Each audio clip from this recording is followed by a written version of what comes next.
사랑하는 한사랑교회 성도님들, 그간 평안하셨습니까?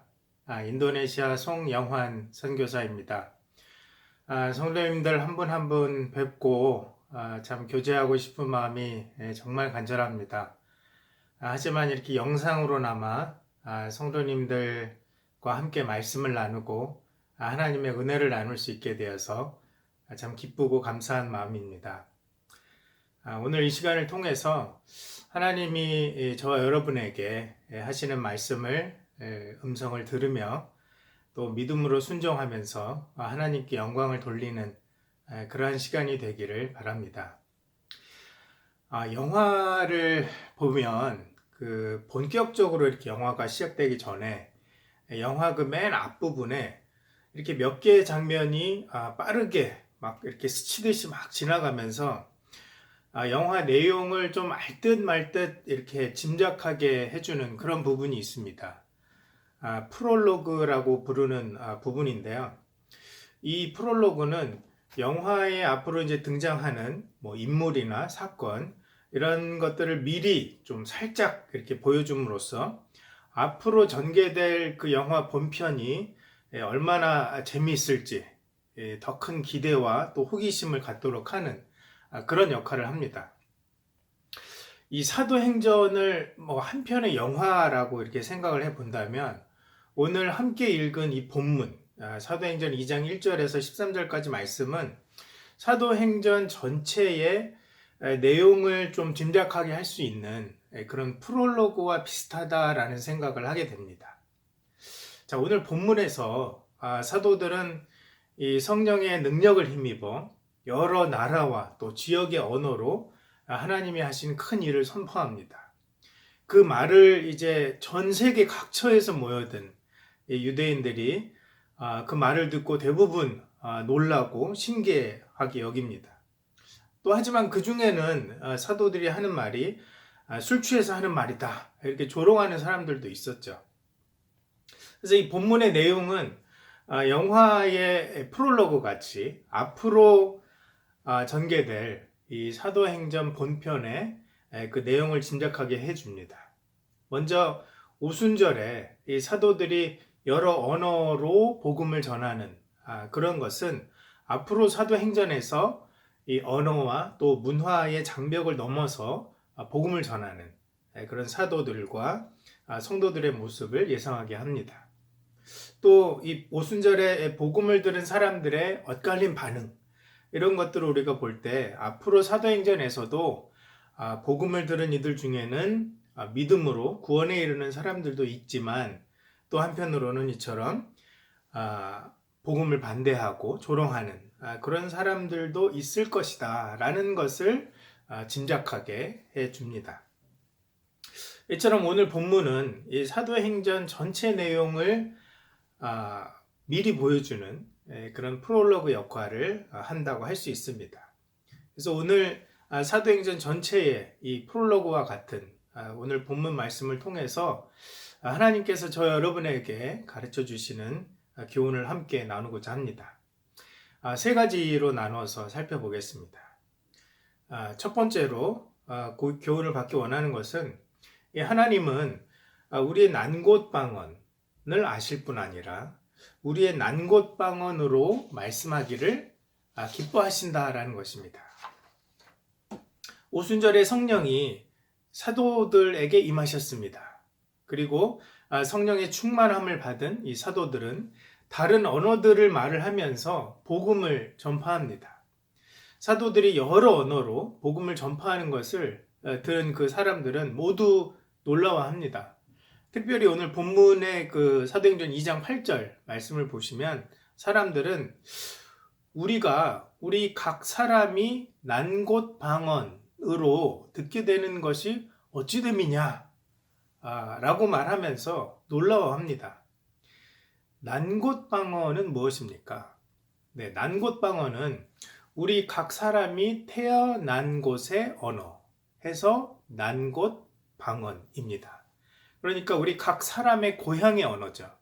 그리고 우리 각자에게 가장 친밀한 그런 언어를 가리킵니다. 마치 어렸을 적에 어머니의 엄마의 800개를 베고 누워서 들었던 그런 가장 편안하고 또 우리 고유의 정체성에 가장 가까운 그런 말을 가리킵니다. 자, 여러분에게 질문을 한 가지 드리겠습니다. 만일 우리가 이제 여러 사람이 같이 모인 그런 자리에서 우리의 이 난곳방언, 그러니까 우리 고향 사투리를 좀 섞어가면서 복음을 전하기로 한다면 어떤 날에 그렇게 하는 것이 좋을까요? 예, 아마도 이 우리의 난곳방언으로 말씀을 전하기로 한다면 그날은 그날에 모인 그 사람들이 같은 고향에서 태어난 경우, 그래서 같은 고향에서 태어나서 자란 경우여야 아마 적당할 것입니다. 같은 고향에서 태어나고 자라서 난곳방언이 같은 사람들이 모여 있을 때 그때 이 난곳방언을 쓰는 것이 더 바람직할 것입니다. 근데 오늘 본문에서 이 오순절날 모인 이 사람들은 그렇게 난곳방언이 같은 사람들이 아닙니다. 오히려 이 사람들은 고향인 이 유대 땅을 떠나서 각자의 이역만리 타국에서 오랜 세월을 흩어져서 살아온 그런 해외 동포입니다.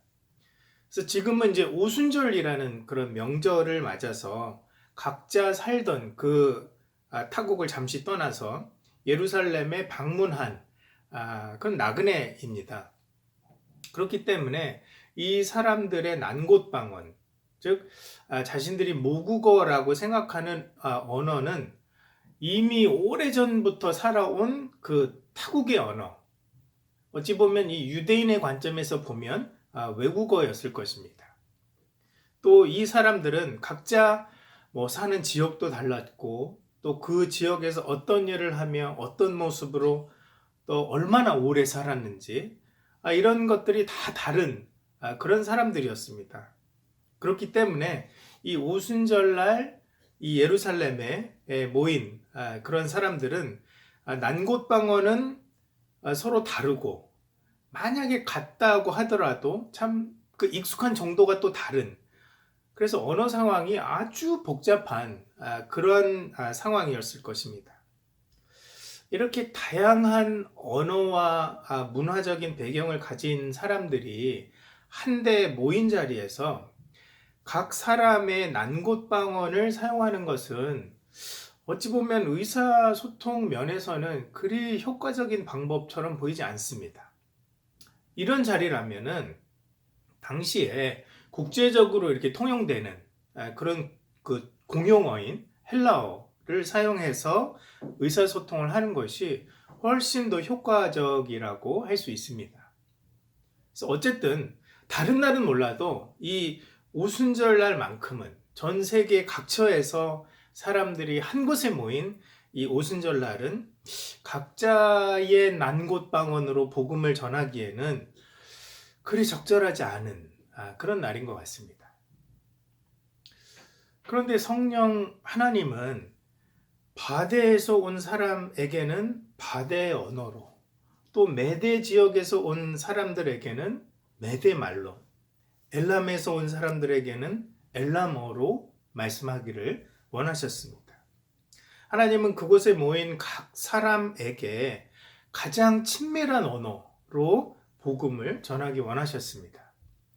더 이상 정말 복잡해질 수 없을 만큼 얽히고 설킨 이런 언어 상황 속에서 하나님은 그냥 하나 공용어로 해, 이런 어떤 손쉬워 보이는 또는 효율적인 방법으로 말씀을 전하기 원치 않으셨습니다. 대신에 하나님은 그곳에 모인 한 사람 한 사람이 정말 어릴 적 엄마의 무릎에 앉아서 들었을 가장 편안하고 또 이해하기 쉬운 그들 각자의 난곳방언을 사용해서 말씀하시기를 원하셨습니다. 물론 이제 이후에 이어지는 사도행전의 말씀을 통해서 보면 하나님은 이 공용어를 통해서도 말씀을 전하도록 하시는 모습도 볼 수 있습니다. 그러나 성령 하나님의 의도를 가장 극적으로 보여주고 있는 이 사도행전 전체의 프롤로그에 해당하는 이 오순절에는 각 사람의 필요를 따라 각 사람의 난곳방언으로 말씀하고 계신 것입니다. 이날 모인 사람들의 출신지를 보면 굉장히 다양했습니다. 이 사람들은 2장 9절부터 11절 사이에 보시는 대로 적어도 15개 이상의 지역에서 온 사람들인 것을 알 수 있습니다. 자, 저와 함께 그 당시 상황을 이렇게 같이 한번 상상을 해 보시죠. 갈릴리의 어부들이었던 우리 사도들이 그 중에 한 사람이 이제 일어나서 말을 하려고 입을 열었는데 그 사람이 가본 적은 물론 없거니와 따로 공부해 보거나 아니면 상의해 본 적도 전혀 없는 그 메소포타미아어가 그 사도의 입에서 술술 나오고 메소포타미아어로 복음을 전하기 시작합니다. 그리고 이 메소포타미아어의 놀라움이 채 가시기도 전에 또 다른 사도가 일어나서 말하기 시작합니다. 근데 이번에는 그 입에서 부르기아어가 유창하게 흘러나옵니다. 사도들의 말을 듣고 있는 사람들은 얼마간 놀라고 당황하면서 헐 대박 아마 그렇게 하고 아무 말도 못하고 있었을 것입니다. 그러다가 이내 이쪽 저쪽에서 이제 탄성이 터져 나오기 시작합니다. 저 말은 내가 살던 그 나라에서 쓰는 그 말인데, 그리고 저 말은 내가 태어난 그곳에서 외국 땅에서 쓰는 그 말인데, 아니 사투리까지 똑같네. 그러면서 그 지역에서 온 사람들이 같이 막 우르르 몰려 나와서 그 언어를 사용하고 있는 사도 앞에서 말씀을 듣지 않았을까 생각해 봅니다. 이와 같이 적어도 15개 지역 이상에서 온 많은 그 단체 순례객들이 정말 이리저리 몰려다니면서 사도들 앞에 모여서 말씀을 듣고 있는 그런 모습을 상상해 보게 됩니다. 사도들의 설교가 어떤 식으로 진행이 됐든지 아마 이날은 굉장히 시끌벅적하고 역동적이고 또 혼란스러워 보이기까지 했을 것입니다. 이들 중에는 정말 몇 날 며칠을 이 명절을 고향에서 쇠기 위해서 예루살렘에 도착한 그런 사람들도 있었을 것입니다.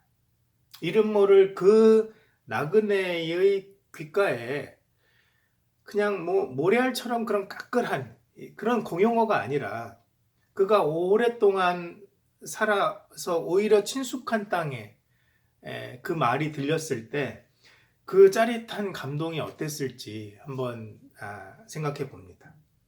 아무도 정말 이 이름 모를 그 나그네를 주목하지 않았을 것입니다.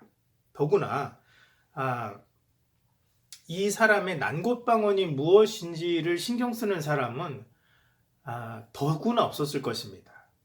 하지만 주님은 이 한 사람을 위해서 사도들을 통해서 그 사람의 난곳방언으로 복음을 들려주셨습니다. 그 사람에게 주님은 가장 친숙한 이 난곳방언으로 예수님으로 인해 하나님과 화목되게 될 수 있는 그런 놀라운 구원의 도를 들려주셨던 것입니다. 우리 사랑하는 성도 여러분, 하나님은 이 오순절 날에 그곳에 모인 사람들의 난곳방언을 모두 알고 계셨습니다. 그리고 그뿐만 아니라 그들의 난곳방언으로 말씀하시기를 기뻐하셨습니다. 원하셨습니다. 이와 같이 하나님은 오늘 저와 여러분의 난곳방언을 알고 계십니다.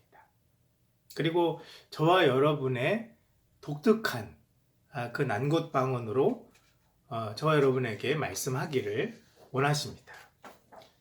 정말 아무리 얽히고 설키고 복잡하고 까다로워 보인다 할지라도 하나님은 저와 여러분의 편이 되어 주셔서 우리의 난곳방언으로 말씀해 주십니다.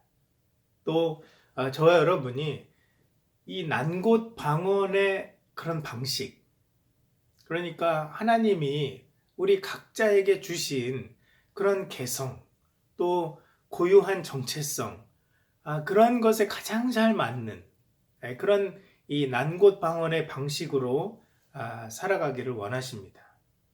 그러니까 우리 각자에게 주신 이 개성과 정체성에 가장 잘 맞는 그런 방식이 바로 난곳방언입니다. 우리 각자의 난곳방언으로 말씀해 주신 하나님, 감사합니다. 함께 하나님께 감사드리고 정말 그와 같은 방식대로 살아서 하나님께 영광을 돌려드리는 저와 여러분이 되시기를 바랍니다. 자, 여기서 우리 난곳방언과 우리 성경 번역의 관계에 대해서 좀 잠시 말씀을 드리고 다음 교훈으로 넘어가겠습니다. 자, 이처럼 오순절날 전 세계 각처에서 모여든 사람들에게 하나님은 하나의 공용어가 아니라 각자의 난곳방언으로 말씀하시는 그런 하나님을 통해서 우리는 각 부족의 언어로 하나님의 말씀을 번역해야 하는 가장 근본적인 이유를 발견하게 됩니다. 하나님은 사람들이 어떤 거대한 하나의 언어를 다 같이 사용하고 그 언어를 통해서 손쉽고 또 효율적으로 복음을 전하는 방식을 그리 선호하시는 것 같아 보이지 않습니다. 대신에 사도행전 2장의 이 하나님은 우리 각 사람이 가장 익숙하게 듣는, 가장 친근한 그런 언어로 복음을 들으며 하나님을 그런 친밀한 방식으로, 그런 익숙한 방식으로 알아가기를 원하십니다. 하나님은 우리 각 나라, 각 족속과 각 백성과 각 방언에서 아무도 능히 셀 수 없는 그 큰 무리가 나와서 정말 각자 그 고유의 난곳 방언과 문화로 하나님을 예배하는 그런 모습을 바라고 계십니다. 그래서 이 난곳 방언은 정말 바로 그 궁극적이고 최종적인 그런 예배의 시작을 알리는 그런 출발점이라 할 수 있습니다. 그리고 각 사람의 난곳 방언으로 하나님의 말씀을 번역하는 일은 하나님이 바라고 계신 그 궁극적이고 최종적인 예배를 위해서 꼭 필요한 그런 과정입니다. 자, 그럼 이제 두 번째 교훈으로 넘어가겠습니다. 두 번째로 우리가 함께 교훈을 받기 원하는 것은 이 난곳 방언은 우리에게 새로운 사명을 준다는 것입니다. 우리 사도행전 앞으로 좀 가셔서 사도행전 1장 6절의 말씀을 보시면 예수님의 제자들은 예수님이 이제 부활하시고 또 승천하시기 직전까지 예수님에게 이스라엘 나라를 이제 회복하심이 지금입니까? 라고 묻는 그런 모습을 볼 수 있습니다. 예수님과 함께 3년을 지냈고 예수님의 부활을 경험하고서도 제자들의 관심은 여전히 이스라엘 나라가 회복되는 것 정도에 머물러 있었습니다. 예수님의 말씀과 또 사역, 그리고 예수님의 죽으심과 부활, 이 모든 것들이 그저 이스라엘 나라를 회복하는 것 정도에 소용되는 그런 것으로 여겼던 것입니다. 근데 앞서 살펴본 대로 이제 성령 하나님께서 오순절날 제자들에게 임하시면서 제자들의 입술에 그동안 정말 해본 적이 없는 외국어를 통해서 말을 할 수 있도록 능력을 주셨습니다. 자, 이것은 우리에게 무엇을 가르쳐 줍니까? 하나님은 사도들에게 이 외국어로 하나님의 말씀을 전하도록 하심으로써 이 복음이 단지 이스라엘 나라를 회복하는 정도로만 그칠 메시지가 아니라는 것을 사도들에게 가르쳐주고 계십니다. 대신에 이 복음은 그 언어들이 사용되고 있는 천하 각국의 모든 사람들을 위한 메시지라는 것을 드러내주고 계신 것입니다. 예수님의 축복이 나 또는 우리나라만을 위한 것이라고 생각했던 그들의 시선이 이제 난곳방언을 말함으로 해서 나와 우리나라 정도가 아니라 그들과 열방까지 바뀌고 또 확장되는 그런 변화를 경험하게 하신 것입니다. 예수님은 그 승천하시기 전에 제자들에게 너희가 땅 끝까지 이르러 내 증인이 되겠다라고 말씀하셨습니다. 그리고 사도들은 지금 난곳방언을 말하는 그 기적을 통해서 땅 끝에서 온 그 수많은 사람들에게 그들 각자의 언어로 복음을 전하고 있습니다.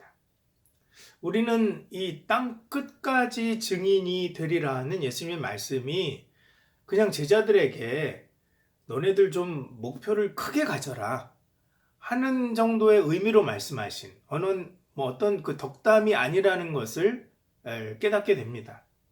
대신 우리는 하나님이 사도들로 이 난곳방언을 말하도록 하심을 통해서 이 말씀이 문자 그대로 땅 끝까지 증인이 되라는 하나님의 명령이라는 것을 깨닫게 되는 것입니다. 이처럼 하나님의 난곳방언을 통해서 사도들에게 이 메시지가 이스라엘의 죄는 물론이거니와 세상 죄를 지고 가는 하나님의 어린 양이신 이 예수님에 관한 것임을 알게 하셨습니다. 또 하나님이 이스라엘은 물론이거니와 세상을 이처럼 사랑하셔서 독생자 예수님을 주셨다는 것을 깨닫게 해 주셨습니다. 그리고 이스라엘 백성뿐만 아니라 누구든지 예수님을 믿으면 멸망하지 않고 영생을 얻게 하려 하신다는 것을 이 난곳방언을 통해서 가장 극적으로 보여주고 계신 것입니다. 자, 이 난곳방언을 말했던 이 사도들뿐만 아니라 사도들의 난곳방언을 들은 이 오순절날 그 자리에 있었던 이 천하 각국에서 온 유대인들에게도 이 난곳방언은 엄청난 변화를 경험하도록 했습니다. 이들은 지금까지 이방 땅에서 살면서 이방인들과 어깨를 부대끼며 살아온 사람들입니다. 그들이 매일 가는 그 시장에는 아마도 율법에서 부정하다고 지정한 그런 온갖 음식들이 널려 있었을 것입니다. 그것을 먹는 것은 고사하고 그것을 만지는 것만으로도 부정한 사람이 될 수 있는 그런 음식들이었습니다. 하지만 이들은 이역만리 타국에서 살아남기 위해서 어쩌면 때로 그것들을 먹어야만 했을 것입니다. 그런데 지금 사도들이 그들이 태어난 곳의 말로 하나님의 말씀을 전하고 있는 것입니다. 자신들의 난곳방언으로 말씀하시는 하나님, 자신들의 언어 가운데로 들어오신 하나님을 만나게 된 것입니다. 자신들이 어찌 보면 부끄럽다고 또 부정하다고 여기는 그 상황 가운데로 들어오신 그 하나님을 만나게 된 것입니다. 이처럼 이 난곳방언으로 말씀하시는 하나님을 만나게 되면서 정말 이 사람들에게도 엄청난 변화가 찾아옵니다. 이들이 이제 오순절 순례를 마치고 곧 돌아가게 될 것입니다. 그런데 그 돌아가게 될 그 이방 땅이 이제는 전혀 다른 의미로 이들에게 다가옵니다. 이제까지는 내가 부정한 것을 만지면 내가 부정한 사람이 되었는데 앞으로는 내가 거룩하신 예수님을 만졌으니 부정한 내가 거룩하게 되었고 이와 같이 내가 사는 그 땅에 있는 그 많은 모든 사람들도 누구라도 예수님을 만지면 정하게 된다는 이 놀라운 이 난곳방언의 복음을 가지고 이제 그 땅으로 돌아가게 된 것입니다. 이 사람들은 여기 계신 성도님들과 마찬가지로 외국에 사는 그런 유학생, 또 직장인, 자영업자들입니다. 하나님은 이 사람들을 통해서 그때와 마찬가지로 지금도 하나님의 세계 선교를 이루어가고 계십니다. 아마 여러분에게는 함께 학교에 다니는 세계 여러 나라에서 온 유학생 그 친구들이 있을 것입니다. 여러분의 직장 동료나 또 이웃, 그리고 여러분이 매일 만나는 이 고객들과 또 동료, 자영업자들이 계실 것입니다. 그분들은 하나님께서 여러분에게 보내주신 오순절 청중들입니다. 오순절 때와 마찬가지로 지금도 여러분이 착한 행실로 전한 이 복음은 때로 우리도 모르는 사이에 한 부족을 또 한 민족을 한 나라를 복음으로 인도하는 그러한 씨앗이 되기도 합니다. 사랑하는 우리 성도 여러분, 하나님은 사도들의 입술에 이 난곳방언을 두심으로 이스라엘을 넘어서 세상 모든 사람을 향한 사랑과 구원의 계획을 밝히 드러내셨습니다. 이처럼 우리 각자에게 주신 이 난곳방언은 나 자신을 위한 하나님의 선물이기도 하지만 또 애초에 나를 넘어서는, 그래서 다른 사람을 유익할 수 있게 해주는 그런 하나님의 선물입니다. 이처럼 하나님이 우리 각자에게 주신 이 난곳방언은 저와 여러분에게 새로운 사명을 갖게 해줍니다. 우리 주위에 있는 사람들을 하나님의 관점에서 볼 수 있게 해줍니다. 그들을 위해서 기도하도록 우리를 인도합니다. 하나님이 주신 이 난곳방언으로 새로운 그 사명에 충실하게 사시는 저 여러분이 되시기를 바랍니다. 자, 우리 마지막, 우리 세 번째로 교훈을 받기 원하는 것은 이 난곳방언은 하나님의 주권과 우리의 결단을 동시에 요구한다는 것입니다. 난곳방언을 말하게 된 우리 사도들은 어땠을까요? 사도들의 입장에서 생각해 보면 오순절날 수많은 사람들 앞에서 지금까지 자기가 한 번도 사용해 본 적이 없는 언어로 설교를 해야 한다는 것은 뭐 아주 신나는 일이기도 했겠지만 한편으로는 생각만 해도 정말 진땀이 나는 그런 일입니다. 자, 우리 바로 옆에 있었던 우리 사도가 이제 일어나서 사람들 앞에 서더니 갑자기 바데말로 이렇게 막 설교를 합니다.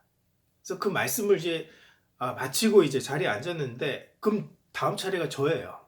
그래서 제가 이제 나갈 차례인데, 너무 떨리죠. 나도 저 사도처럼 할 수 있을까? 어떤 언어를 사용하게 하실까? 혹시 나만 뭐 아무 말도 못하고 정말 창피를 당하는 거 아니야? 이런 그 질문들이 꼬리에 꼬리를 뭅니다. 그렇게 사람들 앞에 섰는데 이제 사람들의 시선이 그 사도의 입을 이렇게 집중하고 있는 것이 느껴집니다. 그리고 식은땀이 흘러내리죠.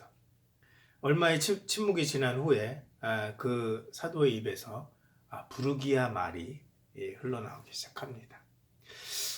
근데 그렇게 정말 첫 마디가 나오기 전까지 뭐 매우 짧았겠지만 정말 길게 느껴졌던 그 시간 동안 정말 저는 정말 도망가지 않고 그 자리에 서 있다는 것 자체가 정말 큰 믿음이었다라고 생각을 합니다. 이처럼 성령 충만하다는 것은 다른 사람이 보기에는 와, 저 사람 다른 언어를 말하네, 그런 대단한 능력으로 보일지 모릅니다.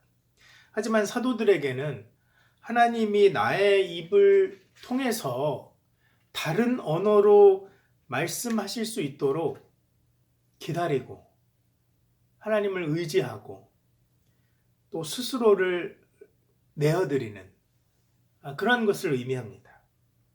저와 여러분이 정말 안전하다, 정말 편안하다, 그렇게 느끼는 영역을 완전히 벗어나는 그런 의미이기도 합니다. 때로 전혀 안전하지 않거나 어떨 때는 그렇게 하면 정말 죽을 것 같은 그런 상황 가운데서도 하나님을 의지함으로 내어드릴 수 있는 그런 용기와 순종이 필요한 그런 일인 것입니다. 사도들이 다른 언어로 말을 했을 때 사람들이 놀랐던 이유 중에 또 다른 이유는 이 사람들이 갈릴리 사람들이었기 때문입니다.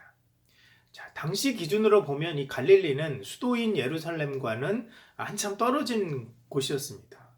그래서 뭐 외국어는 고사하고 표준말조차 제대로 발음을 하지 못해서 어떻게 보면 좀 사람들의 놀림을 받는 그런 지역이었습니다. 그래서 예수님도 태어나기는 이제 예루살렘 근처의 베들레헴에서 태어나셨죠. 근데 대부분의 활동을 갈릴리에서 하셨기 때문에 아마도 예수님도 예루살렘 그 표준말이 아니라 갈릴리 사투리를 쓰셨을 것입니다. 베드로가 예수님을 3번 부인할 때 사람들이 그가 예수님의 제자인 것을 알아차린 결정적인 이유 증거도 베드로의 갈릴리 사투리 때문이었죠. 그래서 만일 뭐 제자들이 이 갈릴리 사람이 아니라 뭐 원래 좀 배운 사람이거나 평소에 뭐 해외 여행도 자주 하고 그런 사람이었다면 뭐 외국어로 말을 했다고 해서 뭐 이렇게까지 놀랄 일은 아니었을 것입니다. 그러나 제자들은 그런 사람들이 아니었죠.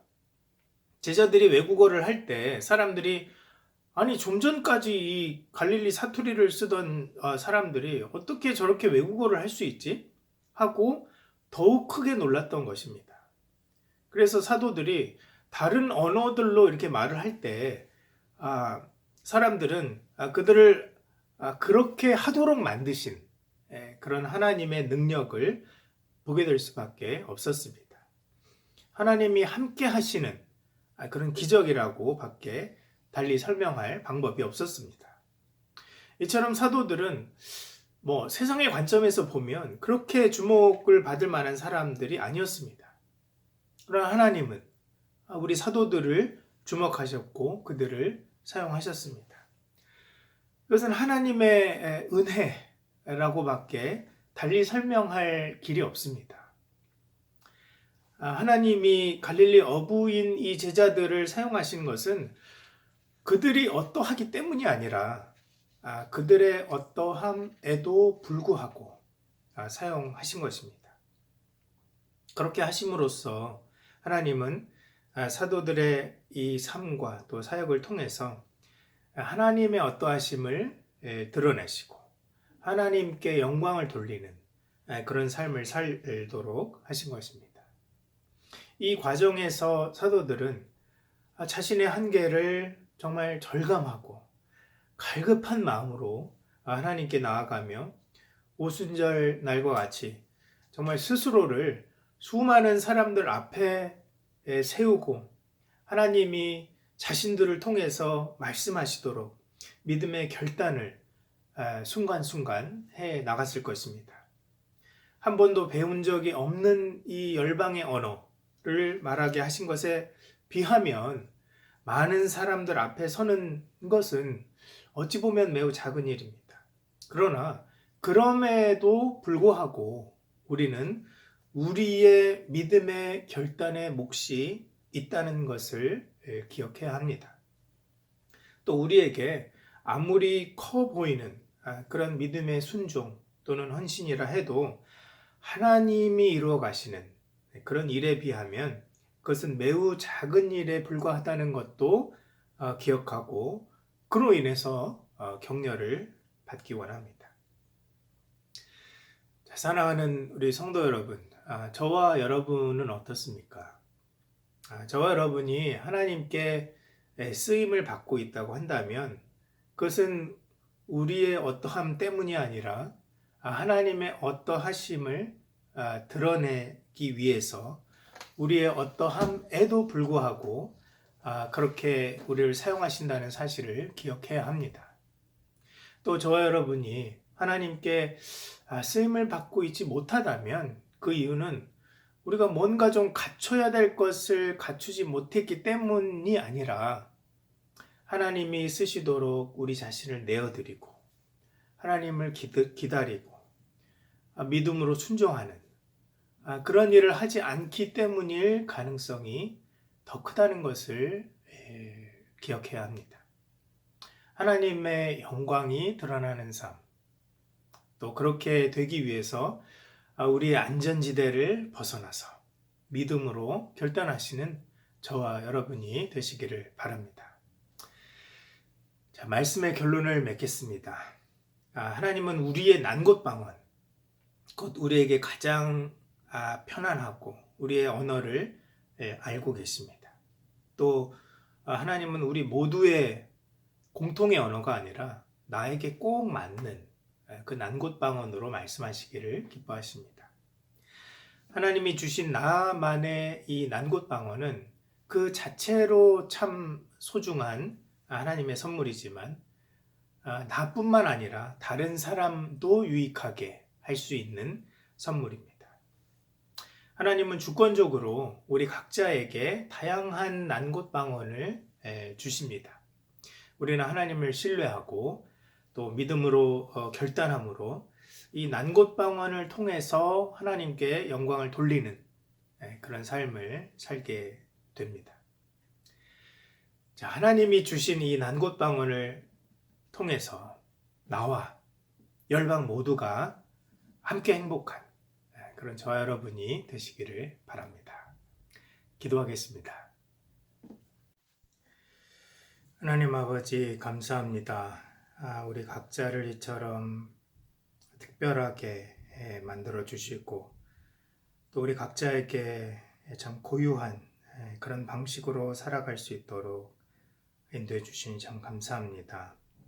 우리 각자에게 주신 이 난곳방언의 그런 개성을 따라서 행복하게 살아가게 인도해 주시고 또 나뿐만 아니라 다른 사람들을 유익하게 하는 그런 삶을 살 수 있는 축복을 내려 주시옵소서. 우리 삶에 하나님을 인정하며 그 주권을 따르며 또 우리 믿음의 결단을 하는 순간에 참 망설임 없이 결단할 수 있는 믿음의 용기 또한 허락해 주시기를 기도합니다. 우리 곁에 두신 이 땅끝에서 온 사람들, 또 땅끝으로 돌아갈 그 사람들을 기억합니다. 우리의 착한 행실과 또 말로 복음을 전할 수 있는 그런 자들로 살 수 있도록 도와주시옵소서. 이처럼 우리에게 날마다 새로운 의미를 주시는 주님께 감사합니다. 예수님의 이름으로 기도합니다. 아멘.